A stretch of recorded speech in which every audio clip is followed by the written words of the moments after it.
Yes. Okay. Now, Your Honor, let me start first of all by asking that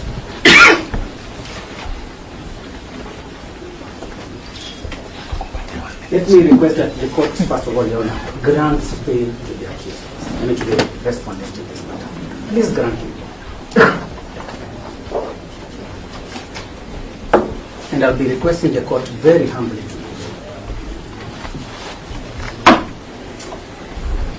Why am I saying this, Your Honor? It's because now I believe that once they have come under Article 49G and 49(1)H, they have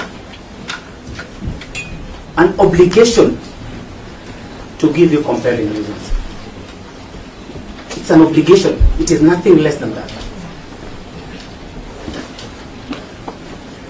Your Honor, if then they have failed in that particular point, what then becomes of that article?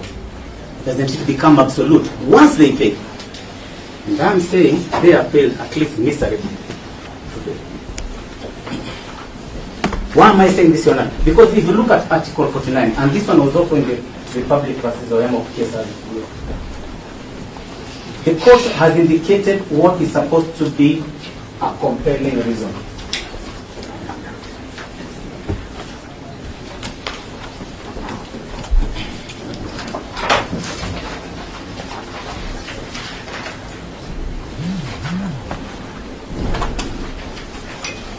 That's in paragraph number 23. Tushapatia mengi mkonazi mpaka tumechoka, sio? What does the court say something to do with compelling reason? And this is the Court of Appeal decision in the Ojwang versus Republic case. It must be something that is forceful, something that is so convincing, something that is so strong that the court cannot ignore it. Cannot ignore it.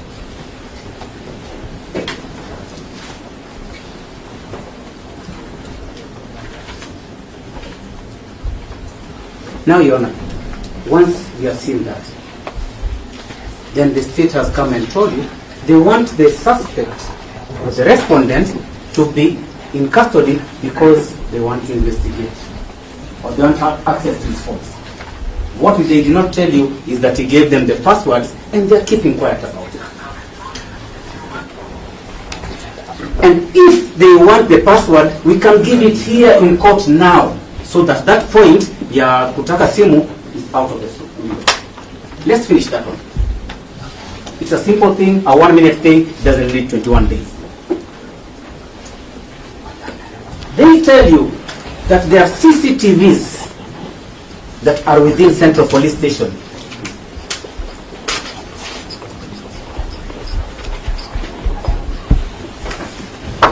And that the suspect, the respondent might interfere with them. But the investigating officer has told you clearly they have taken the material that was required. He called it a DVI. That is the most important one. So what they have there is a shell. And that's the reason why they can't pick it, and that's why the OCS here cannot pick it. So that is the second point. That issue about the CCTV, we kill it right now. They have nothing on it. Then they're telling you they are going to interfere with the investigations. But in his affidavit, and what he has said here on oath, is that,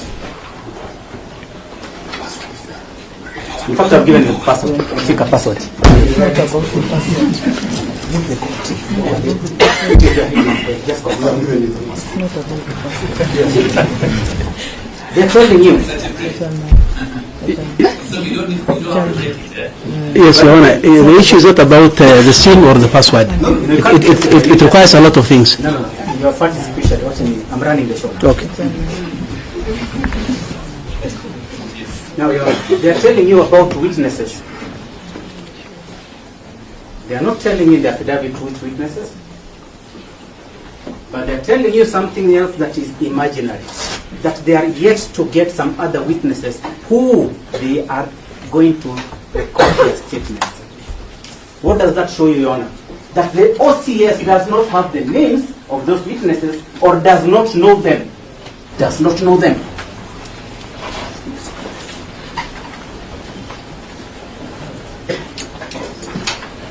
Such that if we come then to the issue of witnesses and interference with them, it is finished.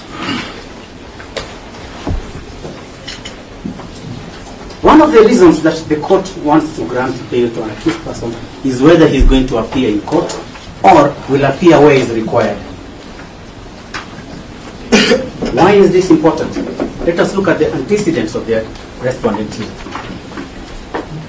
When the IO here called him, did he appear? Yes. When he was told to go and record a statement, did he appear? He did, and recorded a statement under inquiry. When the DCI director himself spoke and made some wild allegation in Parliament, the OCS woke up by himself and took himself to the Gigiri police station, headquarters CID, and asked, do you need anything from me? Look at this kind of person we are talking about. Do you need anything from me? Then they arrested him. Why would you deny him bail, Your Honor, when such a person has exhibited a person who is capable to cooperate and even volunteers before they get those Subarus to go and pick him? He volunteers. So today, we are talking of a person who knows the law and respects it. Those are the grounds that they had for you today, Your Honor. So what else remains? Now let us go back to that issue of the litigation. Then have they convinced you, Your Honor? And I am saying they have not. And that is why I will agree with my learned colleague that if you gave him a cash bill of 7K, that is fine. In fact, for me, I'd say freeborn. Because at the time he was going to those officers, he was okay. There was no money, there was no cash bill, but he went. That shows a person willing to come to court. They quote Article 19, they quote all those articles in the law. But you see, Your Honor, today, let us agree. Why do we have these fundamental rights? It is so that we can protect this kind of person from this kind of people. The police. That is why you have these fundamental rights. And Article 19 is quite clear, and it's my favorite, that these fundamental rights, who do they belong to, Your Honor? They belong to an individual and not the state. Not the state. Once they know that those fundamental rights exist, they come to Article 20, which is very clear and says it binds all state organs, including the court, including the prosecution, and including the officers, the police officers. That includes also IPO. If it includes them, today they come with an affidavit and tell you, denying bond on very flimsy grounds. Did they read Article 21? I am certain that they ignored it because Mr. Whitty, my friend here, would have told them. And I don't know why he's not telling them, but Article 21 is clear that when these fundamental rights are known to exist, all these arms that I have mentioned, what are they supposed to do, Your Honor? They must start by wanting to grant these fundamental rights. Article 20, sub-article. Might start by wanting to grant to ensure that this person enjoys the fundamental rights. But they still give me this affidavit. So what do we do, Your Honor? Article 22 is clear. Once we have noted that they are in a position where they want to prevent an enjoyment of these fundamental rights, we come under Article 23 and Article 165. Very clear articles. So that the court, once it has noted this kind of, can I call it, bad faith application, will be able to see. Let me qualify it to say, why does it come under bad faith? You have an IO who has come to court today. What does the IO do? Refuses to answer questions. He will not answer that. He will not say anything. He doesn't know anything. He doesn't even know who his boss is. And he doesn't know whether he attended a press conference. Now, things that are in public domain, and we know them by ourselves. Why should you believe him today? That once you release this person to him, he shall be treated well. Why? You cannot believe him because he denies publicly even his own boss. I know now how Jesus felt when Peter just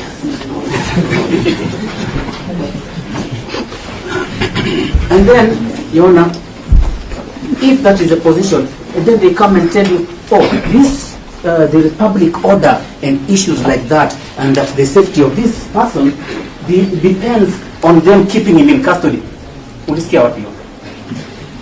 Where does that come from? Because Article 29 is clear. This gentleman must enjoy his fundamental rights. The security, it is provided by the state. It is guaranteed. Guaranteed. So they can't come here by a mere application and tell you that he cannot be safe. And they don't quote that article in their application. Why? They avoid it intentionally because it is black and white and it is clear. So bad faith again from the investigating officer. And he is my friend. Now, Your Honor, I know when the state wants to respond, they will start telling you about probabilities. They want to tell you that nowadays it's on probabilities whether a person will appear or not, that they anticipate. And you can see from their affidavit, they are alleging, they are saying likely to abscond, likely to interfere. It remains likely. Let us change that scenario of likely. Let us move from the bail bond issues first of all. Let us go to what the law says today. Law is very clear. And there are three authorities that I will give the court. One I've already given, the one of Oyamo. Then there is one of Richard David Alden versus the Republic, that is the number 40-something.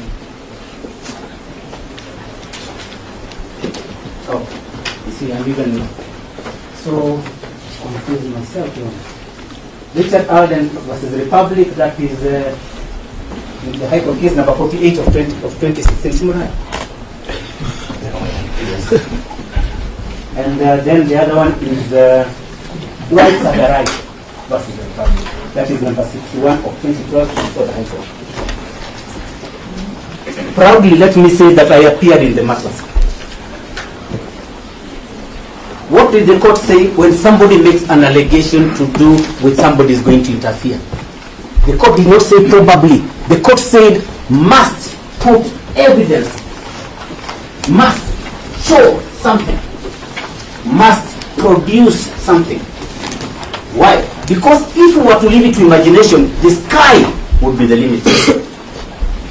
So if you are saying somebody is interfering with witnesses, you must show that he directly interfered or indirectly or has attempted. In the affidavit that has been given, nothing is there. They are saying likely. That was held by Justice Corriel in the Dwight Sagarai case and was also supported by Justice Lesit as she then was in the Richard David Alden case. If you're going to say somebody is going to abscond, what does the judge say in Lesit? She says that you must be able to show that an attempt has been made by the person to try and abscond. Not only that, maybe there is a ticket, plans of traveling, or arrangements made. So I'll ask you, Your Honor, and I will give you the answer. Have they given you that? Then the answer is no. Such that even in the case of Oyamo, when they are saying that public order and public interest and all that, the court in Oyamo versus the Republic, and this is a court of appeal case, and that is the law. What does it say? For you to say that there is public order and rest and all those things that they are saying, they must show.